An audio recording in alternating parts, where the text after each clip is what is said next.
सब तो पहला तुहाडा सारिਆਂ ਦਾ सारे पत्रकार साथियों का इत्थे स्वागत है। जी आयां नूं।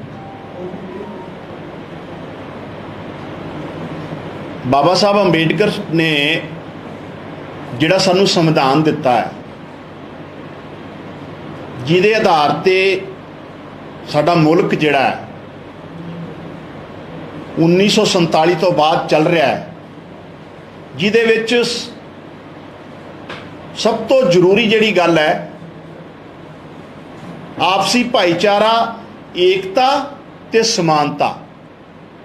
बाबा साहब ने सानू जिहड़ी गल कही है संविधान के हिसाब नाल कि इस मुल्क च भाईचारा रहूगा, एकता और समानता रहूगी, धार्मिक आज़ादी होगी हरेक वर्ग नूं, हरेक कौम नूं।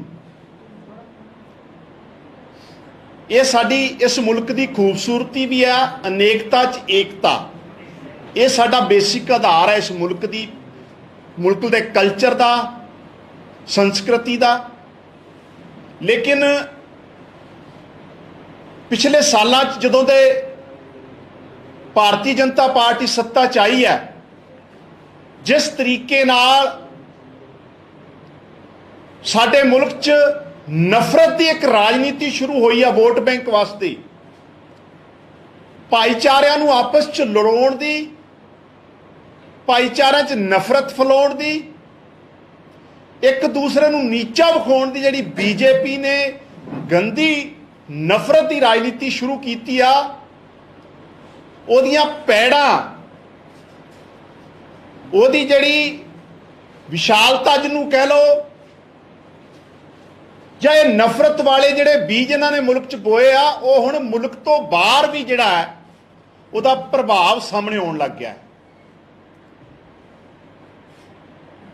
जिस तरीके नाल पिछले दिनों च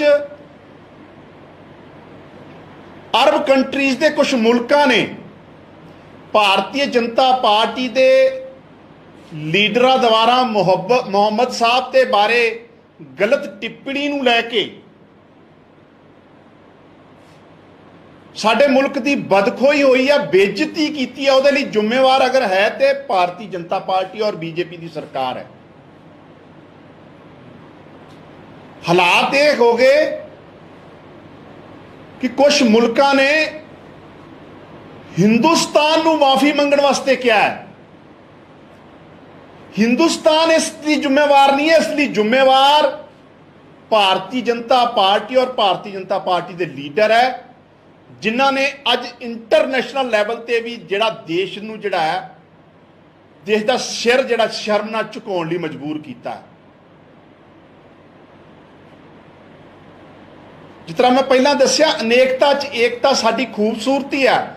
साडे संविधान कहंदा है सारे धर्मां दा सत्कार करना, हरेक इंसान नूं अपना धर्म मनण दी आज़ादी देना। ये साडी खूबसूरती है, साडे मुल्क की ताकत है। लेकिन वोट बैंक की पॉलिटिक्स, अन्नेवाह धार्मिक कट्टरता, उहदा नतीजा हो रहा भी अरब कंट्री जिथे साडे करोड़ों नौजवान नौकरियां करते आ, करोड़ों नौजवान अज उन्हां दी नौकरी ते भी जिहड़ा सवाल खड़े हो गए, उन्होंने रोजगार से भी सवाल खड़े हो गए, सिर्फ ते सिर्फ भारतीय जनता पार्टी की नफरत की गंदी राजनीति के कारण। एक पासे ते मुल्क जिहड़ा भारत साडा देश 45 साल च सब तो वध जिहड़ी बेरोजगारी मुल्क च फैल गई। इस मुश्किल हालात जिथे देश की सरकार नूं महंगाई ते कंट्रोल करना चाहिए है, जिथे नौजवानों को नौकरी देने का काम करना चाहिए, एजुकेशन देने का काम करना चाहिए, लेकिन बीजेपी की गंदी राजनीति ने अज अरब कंट्रियां 1 करोड़ तो वध जिहड़े साडे नौजवान नौकरियां करते उन्हां लई भी खतरा खड़ा करता ते और जिहड़ी नफरत का दायरा वधाया। 50% तो वध असीं तेल मुल्कां तो खरीदते हैं। तो मेरा बीजेपी नूं सवाल है, तुसीं किहड़े पासे लैके जाने हो? हिंदुस्तान के लोग तो पहले ही जूझ रहे महंगाई करके। आम बंदे नूं 2 रोटी कमाउणा जिहड़ा आ उहदे लई मशक्कत करनी पै रही है, मुश्किल हो रही है। लेकिन जिस तरीके नाल ਨਫ਼ਰਤ ਦੀ ਰਾਜਨੀਤੀ ਨੇ, ਇਸ ਕੱਟੜਤਾ ਦੀ ਰਾਜਨੀਤੀ ਨੇ ਦੇਸ਼ ਦਾ ਸਿਰ ਸ਼ਰਨਾ ਝੁਕਾਇਆ। ਉਹ ਆਪਣੇ ਆਪ 'ਚ ਭਾਰਤੀ ਜਨਤਾ ਪਾਰਟੀ ਦਾ ਅਸਲੀ ਚਿਹਰਾ ਹੈ ਔਰ ਅਸੀਂ ਇਸ ਸਾਰੀ ਹਰਕਤ ਲਈ ਬੀਜੇਪੀ ਲਈ ਉਹਨੂੰ ਕੰਡੈਮ ਕਰਦੇ ਹਾਂ। ਅਗਰ ਉਹ ਮਾਫੀ ਕੋਈ ਮੰਗੇ ਤੇ ਭਾਰਤੀ ਜਨਤਾ ਪਾਰਟੀ ਔਰ ਇਹਦੀ ਲੀਡਰਸ਼ਿਪ ਮੰਗੇ। ਸਾਡੇ ਜਿਹੜੇ ਐਂਬੈਸਡਰ ਹੈ, ਸਾਡੇ ਜਿਹੜੇ ਆਫੀਸਰ ਉੱਥੇ ਤੈਨਾਤ ਹੈ, ਉਹਨਾਂ ਨੂੰ ਸਮਨ ਕੀਤਾ ਜਾ ਰਿਹਾ, ਉਹਨਾਂ ਨੂੰ ਬੁਲਾਇਆ ਜਾ ਰਿਹਾ ਔਰ ਉਹਨਾਂ ਨੂੰ ਕਿਹਾ ਜਾ ਰਿਹਾ ਵੀ ਮਾਫੀ ਮੰਗੇ। ਦੇਸ਼ ਕਿਉਂ ਮਾਫੀ ਮੰਗੇ? ਇਹਦੇ ਲਈ ਅਗਰ ਕੋਈ ਜ਼ਿੰਮੇਵਾਰ ਹੈ ਤਾਂ ਸਿਰਫ ਤੇ ਸਿਰਫ ਭਾਰਤੀ ਜਨਤਾ ਪਾਰਟੀ ਔਰ ਇਹਦੀ ਸਰਕਾਰ ਹੈ ਔਰ ਭਾਰਤੀ ਜਨਤਾ ਪਾਰਟੀ ਨੂੰ ਇਹਦੇ ਲਈ ਮਾਫੀ ਮੰਗਣੀ ਚਾਹੀਦੀ। ਹਿੰਦੁਸਤਾਨ ਦੇ ਲੋਕਾਂ ਤੋਂ ਵੀ ਮਾਫੀ ਮੰਗਣੀ ਚਾਹੀਦੀ ਆ ਔਰ ਇਸ ਤਰੀਕੇ ਦੀ ਜਿਹੜੀ ਨਫ਼ਰਤ ਦੀ ਇਹ ਰਾਜਨੀਤੀ ਕਰ ਰਹੇ ਆ, ਇਹ ਬਿਲਕੁਲ ਬਰਦਾਸ਼ਤ ਨਹੀਂ ਕੀਤੀ ਜਾਊਗੀ ਔਰ ਆਉਣ ਵਾਲੇ ਟਾਈਮ 'ਚ ਜਿਹੜੇ ਸਾਡੇ ਮੁਲਕ ਦੇ ਲੋਕ ਹੈ ਇਹਨਾਂ ਨੂੰ ਸਬਕ ਵੀ ਸਿਖਾਉਣਗੇ। ਔਰ ਜਿਸ ਤਰ੍ਹਾਂ ਮੈਂ ਪਹਿਲਾਂ ਵੀ ਕਿਹਾ, ਇਹ ਇਸ ਮੁਲਕ ਦੀ ਖੂਬਸੂਰਤੀ ਆ। ਸੰਵਿਧਾਨ ਸਾਡਾ ਇਹ ਕਹਿੰਦਾ ਅਨੇਕਤਾ 'ਚ ਏਕਤਾ, ਸਾਰੇ ਧਰਮਾਂ ਦਾ ਸਤਿਕਾਰ ਕਰਨਾ, ਹਰੇਕ ਇਨਸਾਨ ਨੂੰ ਆਪਣੇ ਧਰਮ ਮੰਨਣ ਦੀ ਆਜ਼ਾਦੀ, ਭਾਈਚਾਰਾ, ਸਮਾਨਤਾ, ਇਹ ਸਾਡੇ ਇਸ ਮੁਲਕ ਦੀ ਖੂਬਸੂਰਤੀ ਹੈ।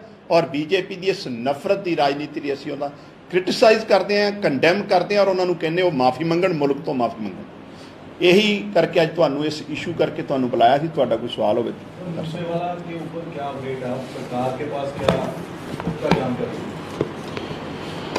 देखिए, मूसावाला साहब ਜਿਹੜਾ ਦਰਦਨਾਕ ਮੌਤ ਹੋਈ ਹੈ ਦੁਖਦਾਈ, ਉਹਨੂੰ ਲੈ ਕੇ ਪੰਜਾਬ ਪੁਲਿਸ ਬਹੁਤ ਸੰਜੀਦਗੀ ਨਾਲ ਜਿਹੜੀ ਤਫਤੀਸ਼ ਜਾਰੀ ਹੈ। ਕੁਝ ਗ੍ਰਿਫਤਾਰੀਆਂ ਵੀ ਹੋਈਆਂ, ਕੁਝ ਕਲੂ ਵੀ ਉਹਨਾਂ ਨੂੰ ਮਿਲੇ ਆ ਔਰ ਮੈਨੂੰ ਲੱਗਦਾ ਵੀ ਬਹੁਤ ਜਲਦੀ ਜਿਹੜਾ ਆ ਸਾਜ਼ਿਸ਼ ਦਾ ਪਰਦਾਫਾਸ਼ ਹੋ ਜਾਊਗਾ ਕਿਉਂਕਿ ਇਹ ਪੂਰੀ ਜਿਹੜੀ ਇਹ ਤਫਤੀਸ਼ ਹੈ, ਮੈਨੂੰ ਲੱਗਦਾ ਇਸ 'ਤੇ ਬਹੁਤ ਜ਼ਿਆਦਾ ਹਜੇ ਸਾਨੂੰ ਬੋਲਣ ਦੀ ਲੋੜ ਨਹੀਂ ਜਿੰਨਾ ਚਿਰ ਸਾਡੀਆਂ ਜਿਹੜੀਆਂ ਕੰਸਰਨ ਏਜੰਸੀਜ਼ ਹੈ ਜਾਂ ਪੰਜਾਬ ਪੁਲਿਸ ਹੈ वो पूरे एक नतीजे पे नहीं पहुँचते।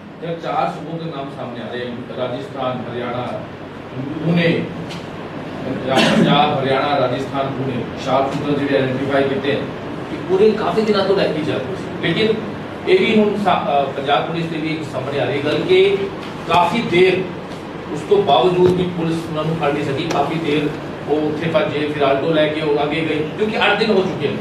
बहुत बड़ा सवाल है कि हजे तक हमलावर ही नहीं गिरफ्तार हुए। ਉਹਦਾ ਹੋਰ ਜਿਹੜੇ ਫੜੇ ਆ, ਜਿਹੜੇ ਲੌਜਿਸਟਿਕ ਚੀਜ਼ਾਂ ਪ੍ਰੋਵਾਈਡ ਕੀਤੀ ਜਾਂ ਹੋਰ ਚੀਜ਼ਾਂ ਪ੍ਰੋਵਾਈਡ ਕੀਤੀ। ਨਹੀਂ, ਮੈਂ ਤੁਹਾਨੂੰ ਇਸ ਟਾਈਮ ਇਹੀ ਕਹਿ ਸਕਦਾ ਕਿ ਸੱਚਾਈ ਜਿਹੜੀ ਆ ਔਰ ਜਿਹੜੇ ਅਸਲੀ ਮੁਜਰਮ ਹੈ ਬਹੁਤ ਜਲਦੀ ਸਾਹਮਣੇ ਆਉਣਗੇ। ਬਹੁਤ ਹੀ ਈਵਨ ਮਾਨਯੋਗ ਮੁੱਖ ਮੰਤਰੀ ਜੀ ਖੁਦ ਸਾਰੀ ਸਿਚੁਏਸ਼ਨ ਨੂੰ ਮੋਨੀਟਰ ਕਰ ਰਹੇ हैं।